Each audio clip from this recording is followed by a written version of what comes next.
Àwọn tí ọ̀gá mi wá represent náà ni èmi náà wá represent. Òun náà ni àwọn nominal complainant tí wọ́n jẹ́ parent ọmọ tí wọ́n ṣekú pa Aafaa. Òun ni àwa òdi watching brief fún. Ọ̀gá mi associate prof tí wọ́n máa announce wọn as professor very soon. Àwọn ni wọ́n lead àgbà lọ́yà tó kù. Àwọn ni leading counsel fún nominal complainants. Alhamdulillah. Nínú tó ṣẹlẹ̀ nílé ẹjọ́ lónìí àti ibi táwọn náà ti gbé láti jẹ́ onímọ̀ràn wo lẹ́yìn náà ní àti àwọn ọ̀rọ̀ wo lẹ́ni fún gbogbo aráàlú lórí ẹ̀. Well, gẹ́gẹ́ bí tó ṣẹlẹ̀ nílé ẹjọ́ lénìí, nǹkan tí gbogbo wa òun náà ni nǹkan tí à ń fẹ́, òun náà ni justice. A dẹ̀ rí pé there is no way tá lè fi arrive at justice tí ò bá sí proper investigation.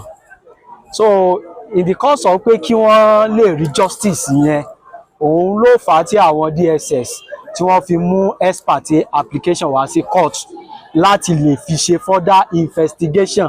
Investigation tí wọ́n fẹ́ ṣe yẹn yóò jẹ́ kí a achieve nǹkan méjì. Àkọ́kọ́ nú ẹ̀ yóò jẹ́ kí a mọ̀ pàápàá àwọn wo ni wọ́n wà involve nípa ìṣẹ̀lẹ̀ tó ṣẹlẹ̀. Ṣé àwọn mẹ́rẹ̀ẹ̀rin tí wọ́n kó papọ̀ mọ́ Ramani ṣé wọ́n wà ń bẹ̀ àbí wọn ò sí ń bẹ̀? Further investigation yóò help láti vindicate àwọn náà tí ó bá yẹ pé wọn ò sí ń bẹ̀, instead tí wọ́n fi ń kó wọn wá court all the time.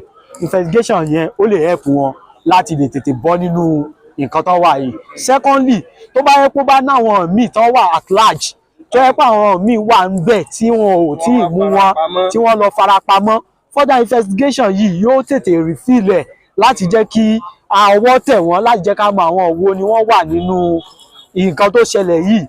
Ní tí ń já sí pé yóò yọ ẹlòmíì nínú oko wàhálà tí ò mọwọ́ mẹsẹ̀, yóò sì fẹ́ ẹlòmíì sínú oko wàhálà tó dálẹ̀ láti rẹ̀ fẹ́ bú Ọlọ́run fẹ́ tú àṣírí. Exactly. So àwọn kan méjì tí further investigation tí yóò ṣe fún wa nìyẹn. And however, ní court lẹ́nìí, ọ̀gá mi ò rántí fi kún pé àwọn counsel tí wọ́n represent defendant wọ́n mú application, wọ́n make application, oral application, wípé kí court vacate order tí wọ́n fún àwọn DSS láti continue further investigation.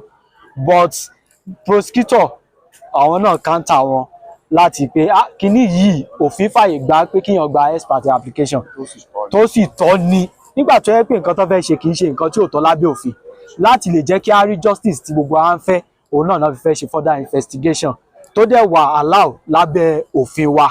So therefore court padà overrule application wọn wípé òun ní power láti lè give such order fún further investigation.